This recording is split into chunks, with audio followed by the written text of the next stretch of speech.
Bismillahirrahmanirrahim. Assalamualaikum warahmatullahi wabarakatuh. Perkenalkan, nama saya Muhammad Ridho dengan NIM 101230020. Saya dari program studi hukum keluarga Islam dan dari kelas HKI 4A. Baik, tujuan saya membuat video ini adalah untuk memenuhi tugas ujian tengah semester saya dari mata kuliah Hukum Ekonomi Syariah dan dengan dosen pengampu Bapak Jalaluddin FA.SH MH.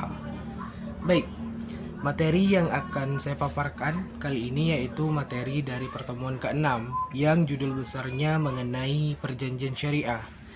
Di dalam materi tersebut ada beberapa bagian. Yang pertama itu ada akad.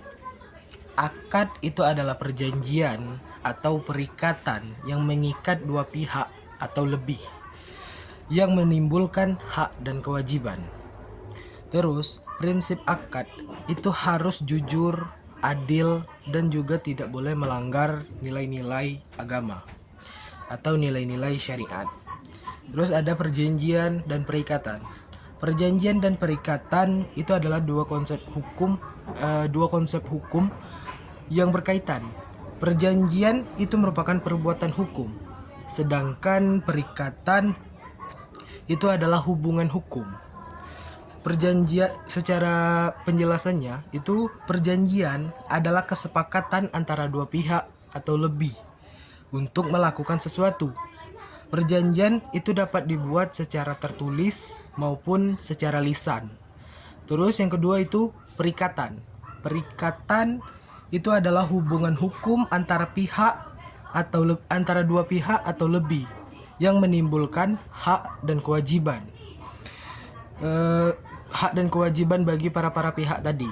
Terus materi yang selanjutnya yaitu materi mengenai asas-asas dari perjanjian hukum.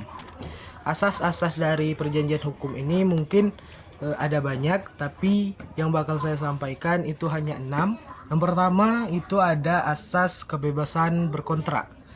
Maksud dari asas ini itu adalah yang pertama itu memberikan kebebasan kepada pihak-pihak yang membuat perjanjian.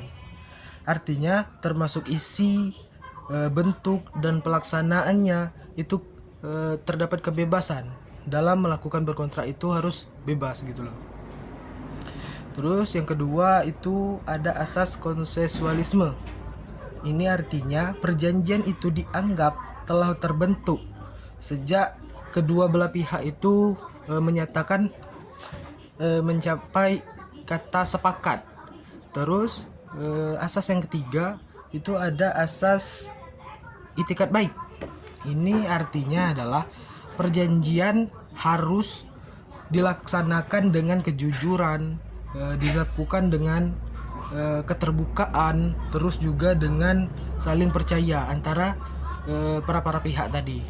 Terus asas-asas yang seterusnya, yang kelima itu ada asas kepribadian. Maksud dari asas ini adalah isi perjanjian itu hanya mengikat kepada para pihak-pihak yang terlibat saja, tidak boleh kepada pihak-pihak yang lain. Terus yang keenam dan yang terakhir itu ada asas persamaan hukum. Di dalam asas ini itu menjelaskan bahwa subjek hukum yang terlibat dalam perjanjian memiliki kedudukan hak dan kewajiban yang sama. Jadi tidak ada bedanya begitu. Terus materi yang selanjutnya yaitu mengenai perkembangan akad syariah. Perkembangan akad syariah itu berkembang seiring dengan dinamika manusia dan sistem ekonomi juga. Terus perkembangan akad syariah itu menunjukkan kemajuan yang signifikan, terutama di bidang perbankan syariah. Akad syariah yang merupakan kontrak atau perjanjian yang mengikuti prinsip-prinsip Islam, memainkan peran-peran penting dalam mengatur transaksi bisnis dan keuangan agar sesuai dengan ajaran atau syariat-syariat agama Islam atau syariah. Terus materi yang terakhir atau akta perjanjian. Akta perjanjian itu adalah perjanjian tertulis yang dibuat berdasarkan prinsip-prinsip hukum syariah Islam. Dan akta ini itu dapat digunakan sebagai alat bukti atas perbuatan hukum yang dilakukan antara pihak-pihak tadi, pihak-pihak yang melakukan perjanjian.